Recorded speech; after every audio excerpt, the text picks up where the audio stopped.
Resumido. Olá, eu sou o Bruno Natal, hoje é dia 2 de janeiro e no resumido número 245, câmeras em toda parte, o desafio e o pioneirismo do Marco Civil da Internet, estratégias eficazes contra o racismo online e muitos outros assuntos numa conversa com o advogado e pesquisador Paulo Renat. Vamos nessa, resumido!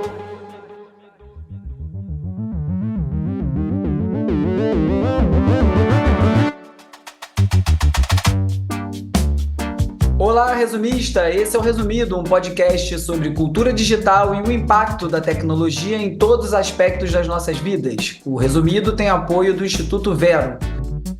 No Resumido entrevista de hoje, a conversa é com o advogado e pesquisador Paulo Renat.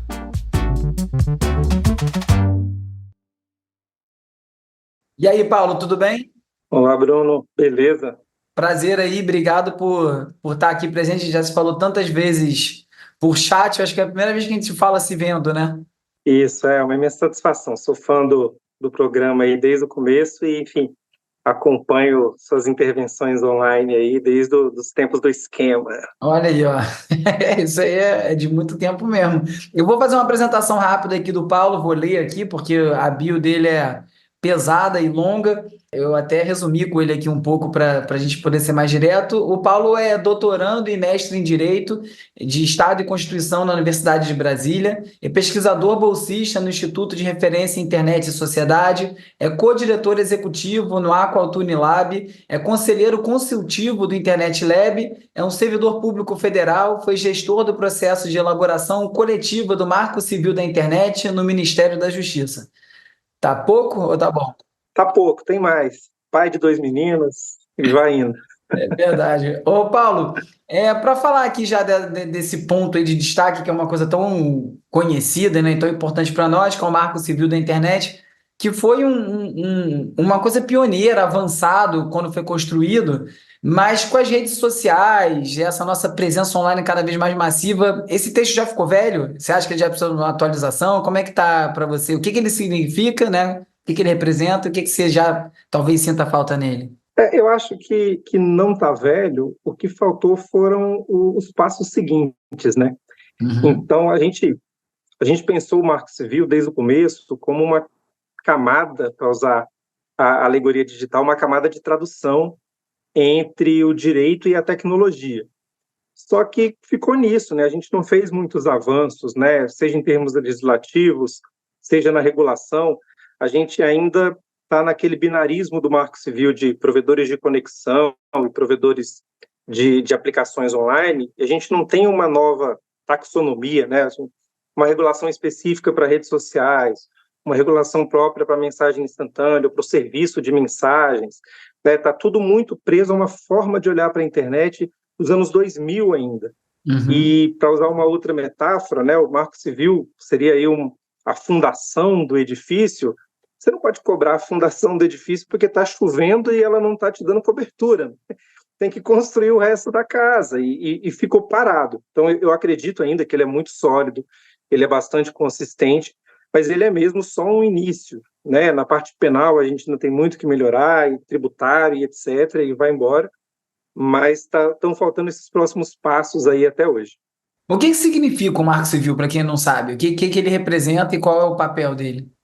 A ideia, né, era que, enfim, tinham muitas decisões judiciais muito ruins, né, por exemplo, elas continuam existindo, só que hoje você pode falar para um juiz, né, que ele está errado, não porque você como especialista ou você como usuário tem uma opinião diferente, mas porque ele não está seguindo o que está na lei, né, com relação à principiologia dele entender, por exemplo, que a internet não é um sistema de rádio, não é um sistema de TV, né, que você pode cobrar do mesmo jeito. Não que você não tenha que cobrar, mas a cobrança tem que ser diferente, entendendo que as pessoas podem burlar a conexão, né, e fingir que estão em outro país, por exemplo. Então, as medidas têm que ser diferentes. E aí vale a mesma coisa para projeto de lei que não entenda como é que funciona a internet, ou política pública, ou um contrato, né? Se você tiver, por exemplo, uma cláusula que diga, a gente teve uma coisa bem prática recente, né? As empresas estavam sugerindo que você poderia fazer um empréstimo, né? Dando essa possibilidade de você deixar a empresa travar o seu celular se você não pagasse o empréstimo, né? Então, o seu celular ia ser ali a garantia. E isso vai contra, né, a previsão do Marco Civil de que você não, enfim, está exercendo a sua cidadania quando você tem acesso à internet. Foi uma das bases para evitar esse tipo de transação comercial. Mas é isso, ele é uma lei ordinária, aprovada pela Câmara, pelo Senado, sancionada pela Presidência da República lá em 2014, e que está valendo aí, vai fazer 10 anos agora em 2024, já fez umas mudanças na jurisprudência, mas muita coisa mudou nesses 10 anos e tem muita coisa ainda a ser feita na regulação das novas tecnologias digitais. E você acha que ele ajudou a organizar essa participação política, né? Ainda mais com esse papel das redes sociais hoje em dia, né? Como é que você acha que isso ajuda? Eu gosto de falar de dois aspectos. Tem a questão da neutralidade de rede, por exemplo, que quem é mais conhecedor se incomoda quando a gente vê o WhatsApp de graça e acesso ao X de graça, uma outra rede social, mas eu tive em 2 outros países esse ano, eu tive na Colômbia e na Alemanha, e lá eu vi a possibilidade de você comprar um chip de telefone e no chip você tem acesso gratuito a e-mail e mensagem instantânea e não tem acesso ao resto. Então, assim, a nossa regra de neutralidade de rede, eu concordo que ela não está sendo 100% aplicada, mas em outros países que não têm essa regra, a situação está pior. É só explicando esse conceito de neutralidade de rede rapidinho. A neutralidade de rede é um princípio que diz que o provedor de internet não pode determinar qual é o conteúdo que está trafegando ali. Se você compra 4 GB de internet, você pode usar para Netflix, você pode usar para jogar videogame, para o que você quiser, é o mesmo 4 GB. Quando você não tem a neutralidade de rede, você pode, os provedores de internet podem ter acordo com determinadas instituições, com determinadas empresas, e determinar que o Netflix, por exemplo, consome menos dados, como a gente vê aqui no Brasil acontecer, né? Tem alguns acessos gratuitos. Isso aí desequilibra o comercial, porque se você não é a Netflix, como é que você vai competir com eles se as pessoas assistem ele de graça sem consumir o pacote de dados? Então, a neutralidade de rede é muito importante para equilibrar isso. Nos Estados Unidos, recentemente, caiu e agora voltou, né? Os Estados Unidos chegou a abandonar neutralidade de rede, nem teve tanta repercussão prática no fim das contas e foi retomado, né? Lá é uma matéria regulatória, né? Fica no âmbito, digamos aqui assim, se a Anatel fizesse uma resolução, e aí tem o debate lá, está num outro nível. Aqui a gente garantiu ela como princípio, como regra, em algumas exceções já na lei. Então, o nosso cenário comercial tem algumas falhas, mas ele poderia estar pior. Em alguns vizinhos nossos está pior, então acho que isso é um ponto bom do Marco Civil, assim. E outra coisa que ele fez de efeito, né, que assim, juristas do nível, sei lá, Gilmar Mendes, Flávio Dino, qualquer juíza de primeira instância do trabalho ou tributária, mesmo que, a despeito de quanto elas sabem usar a internet, está todo mundo falando sobre a internet com a mesma linguagem. Eu acho que isso já evita muita confusão, né? As pessoas falam em provedor, vão falar a terminologia que está no Marco Civil. Claro que as discordâncias ainda existem, mas está todo mundo falando pelo menos a mesma língua.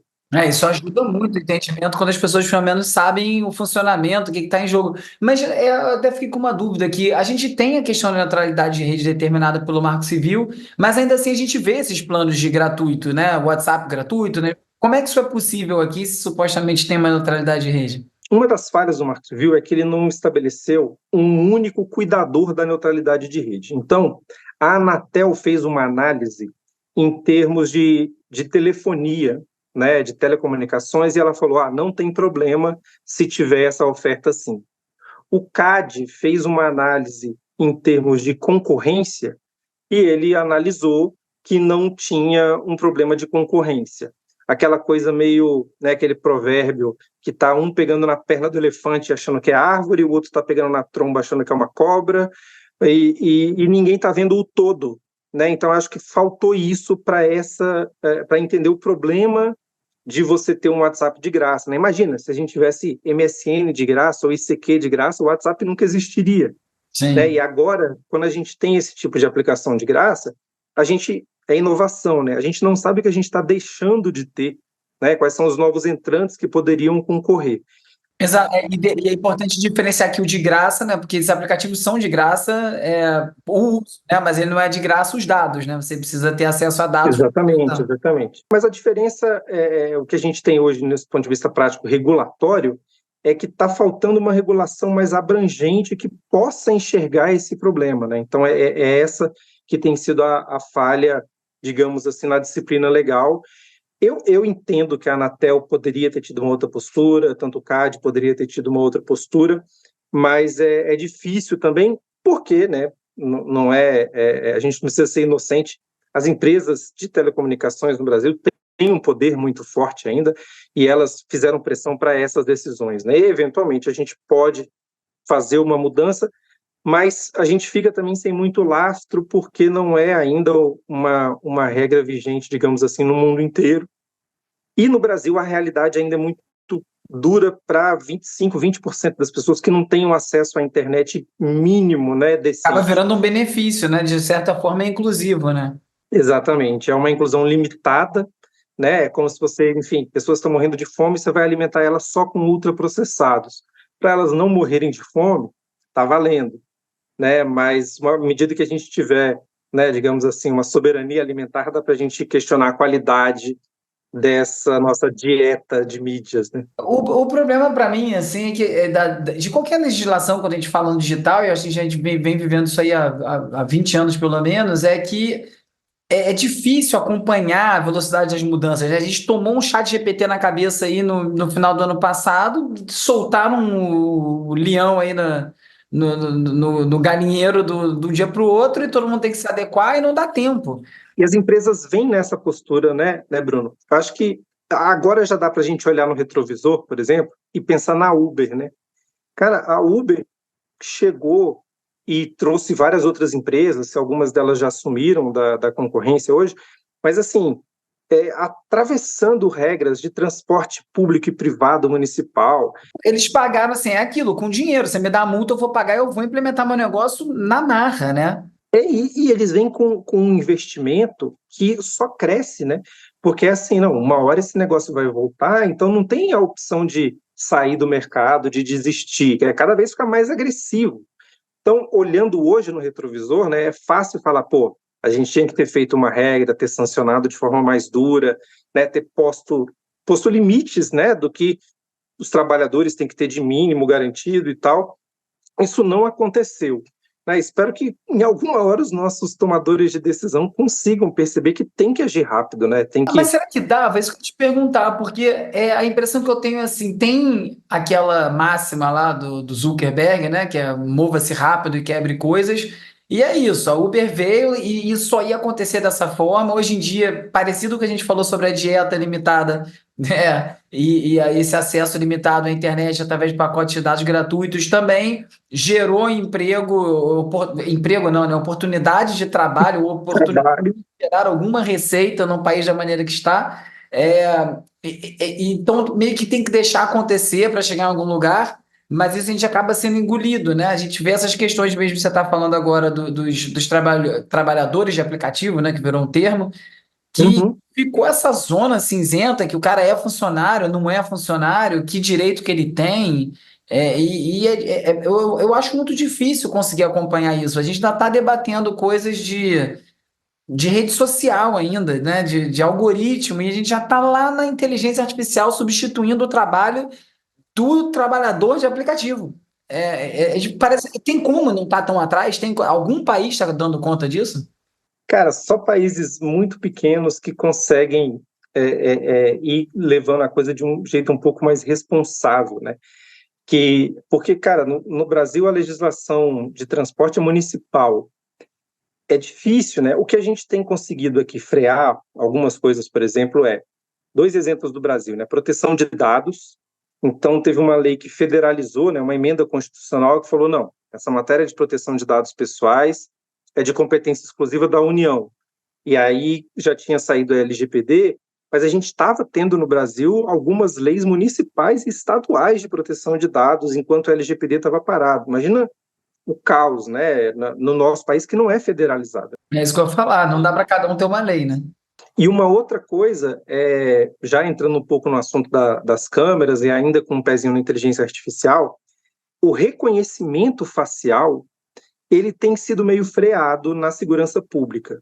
Tem encontrado alguma resistência, muito por conta da questão da proteção de dados pessoais, porque é muito fácil você entender alguns problemas de saber tão facilmente onde você está, e erra muito como é dado na inteligência artificial em termos de reconhecimento de pessoas em termos gerais, né? Porque assim, eu tendo uma foto sua e saber que você é você, a inteligência artificial consegue tranquilamente. Agora, quando eu não sei quem é você, né, num mar de pessoas, o erro, né, uma taxa de erro de 1% é muita gente que vai ser reconhecida de forma errada.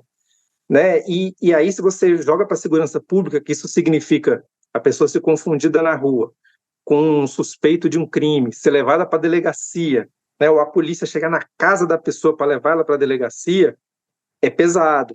Né? E aí, juntou com a questão racial do George Floyd, enfim, vários eventos específicos em questão racial nos Estados Unidos, em outros países. Então, essa questão do reconhecimento facial em específico tem sido bastante combatida, tem encontrado uma resistência. É surpreendente, né? Porque é uma questão de racismo que historicamente é empurrada para o lado e tem servido como realmente como você botou um ponto de resistência, porque é tão fácil de comprovar os erros. Assim, eu acho que uma das questões mais intrigantes e fascinantes desse momento que a gente está vivendo de inteligência artificial, de aprendizado de máquina, essas questões de reconhecimento facial, porque parece uma coisa trivial, mas é muito abrangente, né? Tem um impacto muito agressivo, muito cruel, muito brutal o que acontece, comprovadamente acontece, né? E a gente vê essa resistência. Eu não sei se a solução para isso vai ser esses sistemas nunca conseguirem chegar nesse nível de precisão e não conseguirem ser de fato implementados, e talvez seja uma vitória invertida, não sei, ou se vai chegar nesse ponto que vai ser tão preciso e que de fato vai conseguir identificar mesmo as pessoas 100% e dizer o que é. Como é que você vê isso de maneira ideal? O que você acha como você acha que isso deveria acontecer para funcionar? Se é que tem que acontecer, porque não é só essa questão de privacidade, você poder andar na rua, né? Por aí vai. Eu acho que a resistência tem vindo de países europeus e de alguns lugares nos Estados Unidos, justamente pela questão dos dados pessoais e da privacidade, porque é muito fácil você. É uma explicação meio evidente que, assim, se eu vou fazer um protesto contra o Bolsonaro na rua, aqui em Brasília, e tem 100 mil pessoas, né, eu vou estar no meio da multidão ali, eu consigo me expressar e ficar tranquilo. Agora, se eu souber que vai ter uma câmera me identificando, e eu sou servidor público, né, e vai ter o meu nome numa lista potencial de pessoas que foram participar, eu vou pensar 2, 3, 10 vezes antes de ir. Tá, e talvez alguém ouvindo aqui possa pensar, não, eu iria de qualquer jeito e tal, mas a questão desse tipo de organização é coletiva, né, é em número. Então, você com certeza afetaria o livre exercício, né, da reunião, direito de reunião pacífica e liberdade de expressão e várias outras questões relacionadas a esse ir e vir, né, e aos dados pessoais. E eu acho que tem essa especificidade, em especial, né, comparando com as câmeras corporais, né, na polícia. Câmeras corporais, os policiais utilizando para filmar todas as próprias. Como é nos Estados Unidos já, né? Não, cara, no Brasil a gente já tem 7 estados adotando regularmente, outros 10 estados estudando como regulamentar. Como você vê isso, hein? Eu tenho muita curiosidade disso. Me parece uma coisa muito. Vou até fazer um desvio aqui rapidinho, mas é porque sempre se fala muito, que você falou agora da questão dos protestos de câmera. Ah, se você não deve nada, não tem problema estar sendo identificado. Não tem, porque é minha privacidade. Não é porque eu não estou fazendo nada que eu quero estar localizado em algum lugar a qualquer momento. Isso é a primeira coisa. E aí, quando você transfere isso para a questão dos policiais ali em ação, talvez ali se aplique, né? Se você não está fazendo nada errado, não tem problema você estar com a câmera no corpo. Ou não é bem assim? Tem alguma coisa mais delicada que talvez eu não esteja vendo? Cara, em relação à privacidade, né, é curioso como as pessoas tentam atribuir a privacidade como se fosse algo relacionado ao interesse de quem fez algo errado, né? Pelo contrário, é justamente porque eu não estou fazendo nada de errado que eu quero não ser filmado. Eu tenho esse direito, né, de não querer ter, sei lá, imagina, você todo dia acordar de manhã, ter que ligar para a polícia e falar, olha, eu já vou fazer isso, isso, isso, isso, isso. Né? A gente não estaria disposto a ter esse tipo de comportamento. Mas as câmeras, né, elas vêm com muitas encomendas. E aí a gente tem um problema porque algumas pessoas defendem as câmeras, por exemplo, para diminuir o racismo. Você está falando agora das câmeras policiais, especificamente, não Isso, de as câmeras reconhecimento facial. policiais, Tá. as câmeras corporais. As pessoas defendem que a câmera corporal vai ser utilizada para diminuir o racismo, para diminuir a violência, para diminuir a corrupção. Outras pessoas vão dizer que os policiais vão estar mais protegidos, porque a população vai entender que a ação foi legítima, que ele não abusou, ele não vai sofrer violência da população, ele está protegido. Mas a gente tem vários exemplos, e aí os dados hoje são incongruentes. Alguns lugares, por exemplo, em São Paulo, que matava muito, o número de assassinatos cai. Mas Uhum. em outros lugares, que o número de assassinatos já é baixo, os efeitos variam muito de ter mais agressões contra a polícia. As pessoas, sabendo que estão sendo filmadas, se sentem incomodadas com a presença do policial e agridem mais os policiais. E outros locais que, sei lá, diminuiu o tempo de hora que os policiais gastam com papelada. Então, isso gerou economia, porque ele já tem o registro filmado. Tem também redução de violência policial, tem vários aspectos positivos e negativos da Câmara. Então, nessa dubiedade, tem tido espaço para as melhorias tecnológicas e as câmeras, mesmo na segurança pública, têm sido mais utilizadas. Mas tem frustrações também. Na Inglaterra, a BBC juntou, esse ano, 190 mau usos das câmeras. O policial desligou, o policial cobriu a câmera, o policial esqueceu de carregar a bateria, a antena estava quebrada de transmissão. Então, assim, na Inglaterra, que usa a câmera desde 2005, o mau uso não acabou. Não, tudo bem, mas aí é uma distorção, até porque isso pode ser fácil de ser punido, né? Porque isso é um comportamento desviado, né? Pois é, só que se a gente está pensando na câmera como uma produção de prova objetiva, imparcial, que vai mostrar a realidade efetiva, isso não acontece, e isso vai mudando a percepção até de alguns grupos sociais que falam, beleza, precisamos de câmera, mas ela tem que funcionar de um certo jeito, o policial não pode ter acesso à filmagem para ele apagar ou editar depois, Uhum. né? Por exemplo, no caso do George Floyd mesmo, o que mostrou que ele estava sendo, o policial, né, o Derek Chauvin estava sendo... Foi a menina filmando, né? Pois é, não foi a câmera do policial, ele Sim, estava foi a com menina. câmera, mas a câmera dele não enquadrava.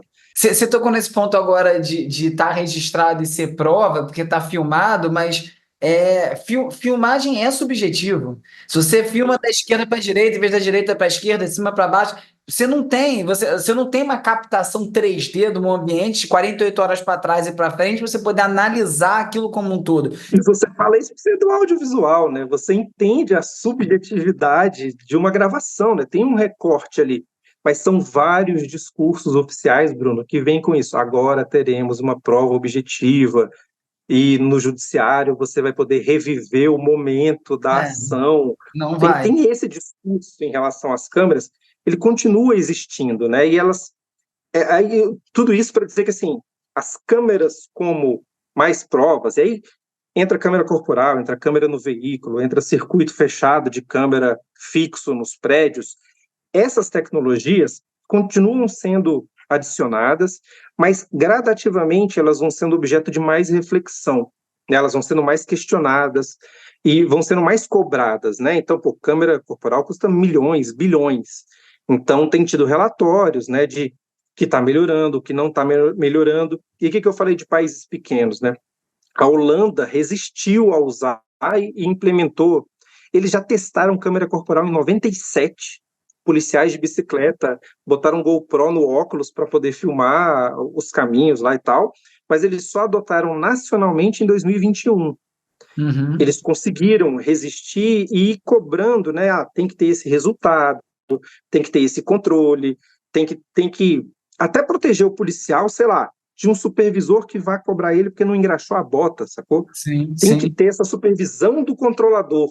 Aqui no Brasil tá de qualquer jeito, a grana É do que aqui no Brasil a tendência normalmente é de ouvir o galo cantar e não sabe onde, né? Então as coisas começam pelo fim. Implementa a câmera, mas peraí, cara, assim, quais são os detalhes? Aí não tem essa discussão, aí depois dá um problema.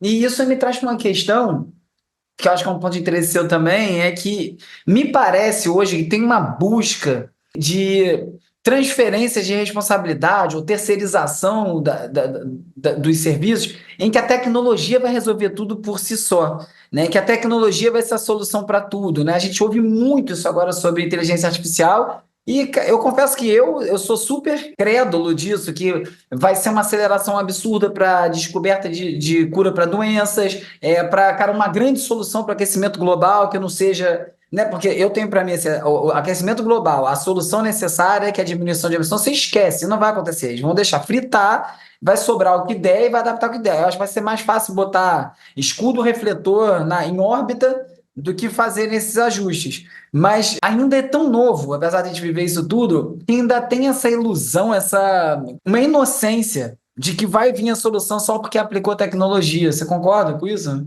concordo demais, e não é só a inteligência artificial, né? Há 5 anos, sei lá, era o blockchain que ia resolver tudo. Teve proposta de que a gente ia acabar com as fake news com blockchain, de você, né? Cada notícia verdadeira você vai vincular uma na outra e as pessoas vão, né, assegurando que ela é verdadeira.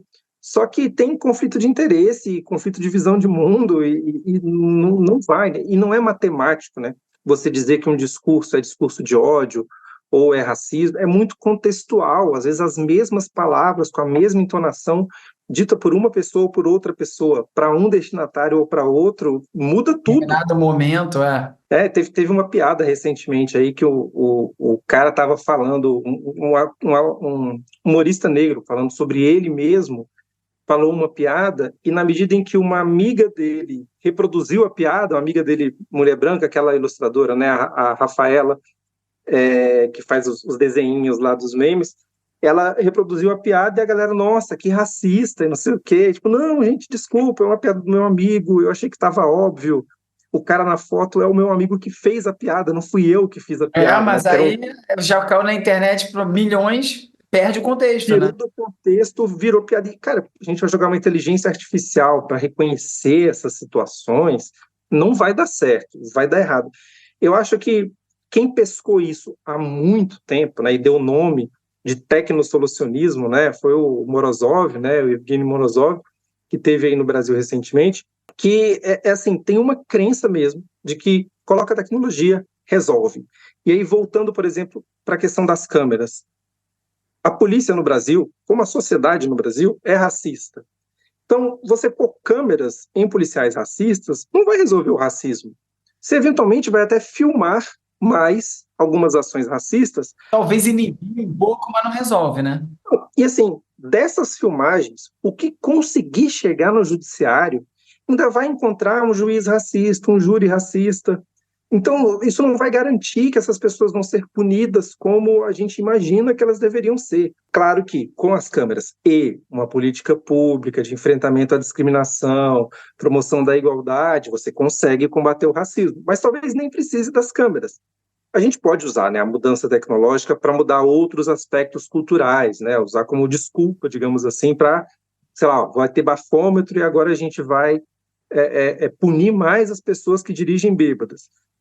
Isso mudou a cultura no Brasil, né? Cada vez, assim, muito mais gente bebe menos antes de dirigir, né? Não acabou, mas diminuiu muito o número de mortes de trânsito. Mas foi uma mudança que veio menos do bafômetro e mais da mudança cultural que o bafômetro ajudou a promover, né? Então não dá para descolar completamente uma coisa da outra. Eu tenho dúvida se não é só, na verdade, porque reclamam muito, né? Aqui no Rio, pelo menos, fala-se muito que é a intolerância do bafômetro, né? Porque nos Estados Unidos, geral, você pode tomar uma taça de vinho. Aqui, se você tomar um gole, você. Mas assim, eu vejo no Brasil é só assim mesmo. Se botar um caminhozinho para discussão, vai virar um problema e as pessoas vão argumentar muito. E eu acho que se não fosse esse nível punitivo. Eu não sei se a partir daí mudou a cultura, mas eu tenho pelo menos a impressão que eu acho que essa punição é que. Mudou, a gente passou a ter muito mais blitz do que tinha antes, né? Acho que essa é uma mudança evidente. Se tivesse bafômetro e a quantidade de blitz que tinha antes, não ia mudar, né? Ou aqui em Brasília, né, que é uma cidade bem fácil de ver assim, onde tem, onde não tem, dá para você desviar da blitz tranquilamente. Mas teve uma mudança nas pessoas, né? De entender que você pode ter um amigo da vez, etc. Mas eu estou dizendo isso não para desmerecer ou tirar a relevância do bafômetro, mas para dizer que tem que vir com um conjunto de mudanças, né, para a gente ter essa alteração. Claro que a tecnologia influencia, né, faz diferença mesmo na forma como a coisa vai ser avaliada, né, diferente uma filmagem mostrando que você agrediu um policial em reação a uma agressão anterior e você falar contra o policial falar. Isso faz total diferença, não estou ignorando isso.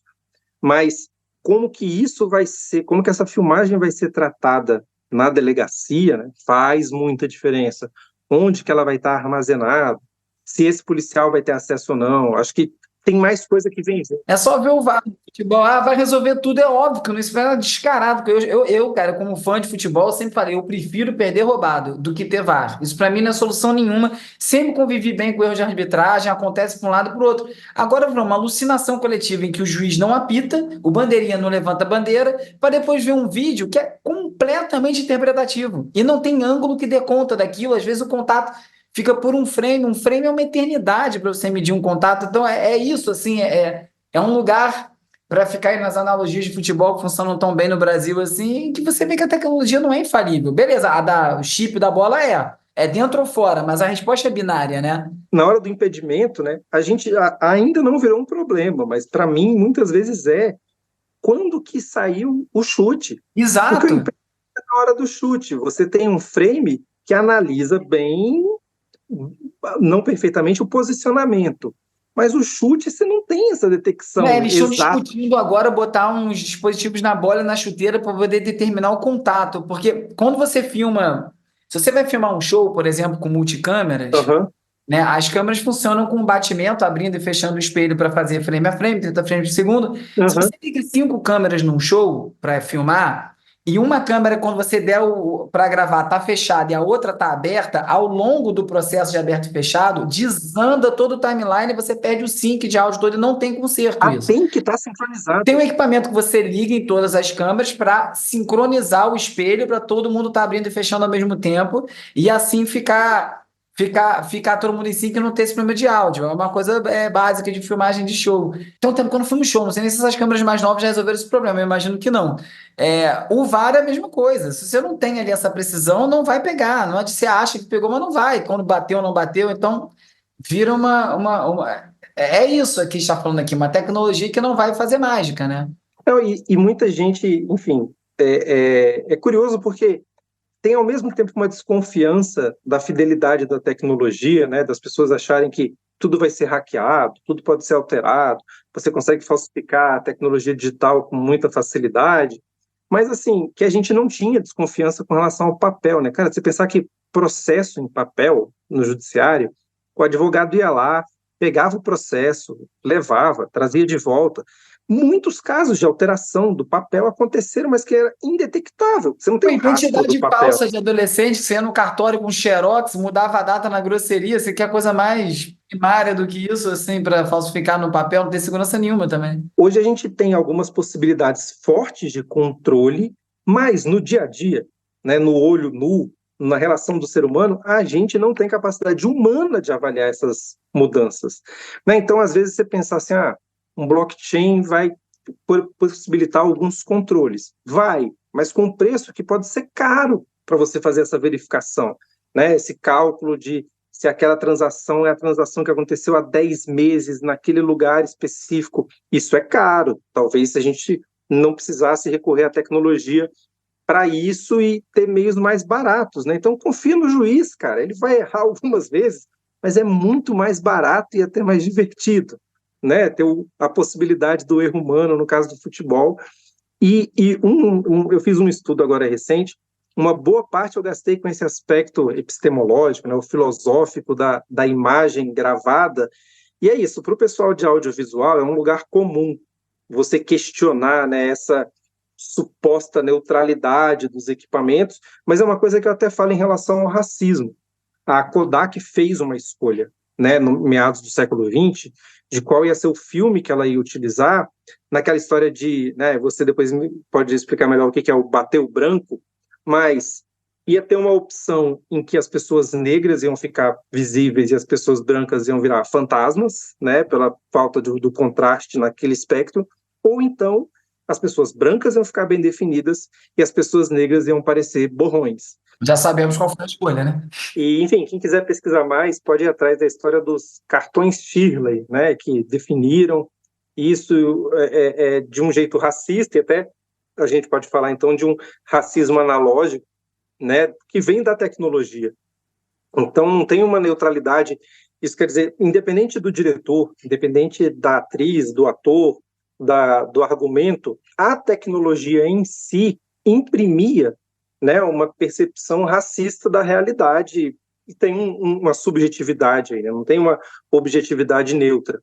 E aí a gente ainda vê as pessoas falando sobre inteligência artificial como se ela fosse neutra, por isso que eu destaco muito a importância de trabalhos como da Nina da Hora, do Tarcísio Silva e várias outras pessoas no Brasil e lá fora, né, que têm apontado a questão do racismo algorítmico, né, que se manifesta no reconhecimento facial e que se manifesta, enfim, em tantas outras escolhas automatizadas, né, que acabam sendo feitas na internet e em outras tecnologias digitais, que atualizam esse preconceito, né, para dizer, né, essa questão do racismo, que a tecnologia não necessariamente vai resolver os problemas de aquecimento global, violência policial ou racismo, para insistir no exemplo, se não tiver uma mudança cultural, né, que pode ser iniciada com essas mudanças tecnológicas, mas não necessariamente, né? Isso pode gerar muita frustração ou muita injustiça. Como quase todos os temas, assuntos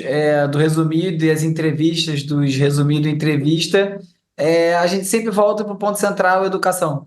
A gente sempre vai chegar nesse lugar de educação, das pessoas terem mais conhecimento, melhores parâmetros para conseguir navegar essas dificuldades, esses novos cenários e até as benesses dessas evoluções que a gente tem, né? Como é que você vê para o futuro? Como é que você está vendo o Brasil nesse cenário digital? Eu costumo comentar, né? Eu acho que a gente está sempre aqui na beirada, sem conseguir ter uma presença mais firme do ponto de vista de quem faz e que, né, molda as decisões e acaba estando sempre aqui mais sendo atingidos, afetados pelas decisões que são tomadas lá fora. Como é que você está vendo o nosso posicionamento aí, para a gente fechar esse papo? A gente falou em inocência, né, de uma forma meio limitadora, mas acho que eu ainda acredito, ainda sou um otimista de achar que a tecnologia digital abre possibilidades para o Brasil, de alguma forma, poder captar essa potência cultural, de diversidade, pluralidade que a gente tem e mexer com as coisas de alguma forma, né? Isso precisa de muito investimento, a gente ainda precisa de muita pesquisa e reconhecimento das pessoas que estão trabalhando, né, nessas novas tecnologias em todas as áreas, né, da cultura até as ciências hard, né, de física, química de base, até cinema, música, passando por várias áreas da engenharia. Eu acho que o Brasil pode se beneficiar em muito, né, de certos desenvolvimentos a partir da tecnologia digital, mas até para dar o exemplo do Marxville, acho que a gente precisa valorizar o que é nosso, né? Acho que o Brasil conseguiu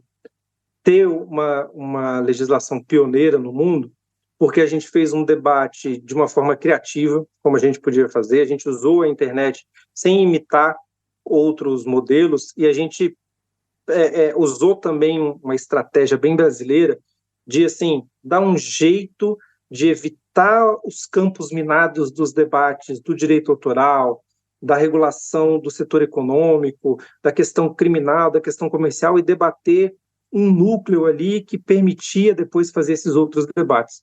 Então, acho que a gente pode exportar um pouco dessa nossa informalidade, desse nosso jeitinho, e com isso o Brasil, eu vejo, né, tem alguma possibilidade de crescer, de ter algum protagonismo, mas para isso a gente precisa primeiro acreditar né, e não entrar na crise, né, numa síndrome de vira-lata e achar que a gente tem mesmo que só copiar.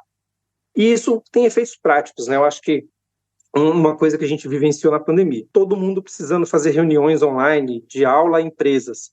Cara, a gente perdeu um mercado, né, para Google, Zoom enfim, várias empresas internacionais se colocaram nesse mercado e cresceram muito.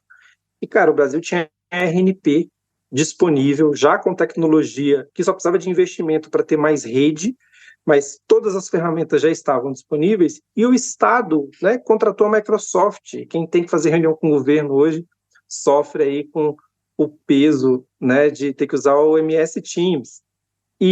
Mas mais do que isso, né, a gente perdeu uma chance de mercado, de ter uma empresa brasileira ou uma solução nacional, né, pública, que pudesse resolver isso. Eu acho que esse é um caminho, né, investir em soluções, em ferramentas públicas que possam ter esses muitos usos.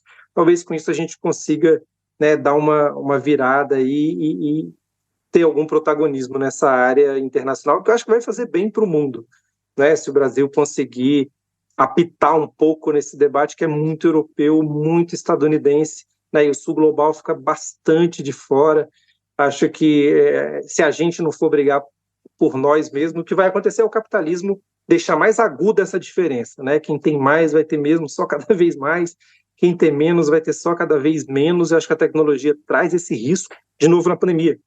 Quem tinha 3 computadores em casa, né, pôde trabalhar, ter aula, se divertir, enquanto a galera mais pobre estava se virando com um celular para 3 crianças, né? Uma loucura. Muito bom, Paulo. Obrigado aí pelo tempo. Quem quiser ouvir mais do que você tem para falar, que é muita coisa, além de participar do grupo dos Resumistas no WhatsApp, onde você é um personagem ativo, apesar de ser um fã do Telegram, mas eu também sou, mas não consigo levar as pessoas para lá. Onde as pessoas te encontram? Eu ainda estou lá enquanto o Elon Musk não consegue, né? Ainda estou lá no X, Uhum. então @Prenas, Prenass, pessoas conseguem me achar lá. E eu acho que, enfim, a gente tem que tratar o Elon Musk como um ex-14, né? Tirar esse poder desse líder absolutista ali, impor um mínimo de regras e tomar o Twitter de volta. Mas estou por lá e, enfim, a partir de lá você consegue encontrar meu site pessoal, minhas outras redes, fica fácil me localizar. E estou à disposição para papos, tanto no Twitter quanto no grupo do Resumistas. Acho que é um lugar muito bacana, sugiro muito. E no Telegram é a mesma arroba também, se alguém quiser falar comigo, estou por lá. Vamos marcar outros papos, Paulo. Como eu te falei, se deixar, você acaba aqui horas falando, a gente tem muita coisa para falar, a gente marca outros. Obrigado demais pela participação. Valeu, brigadíssimo aí pelo espaço.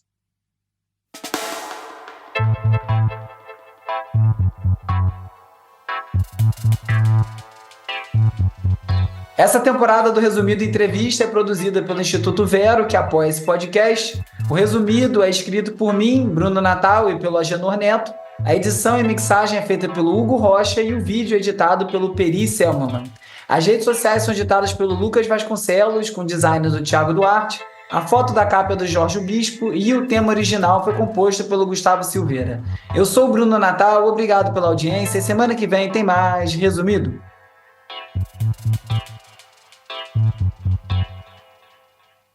Esse podcast é apoiado pelo Instituto Vero. Resumido.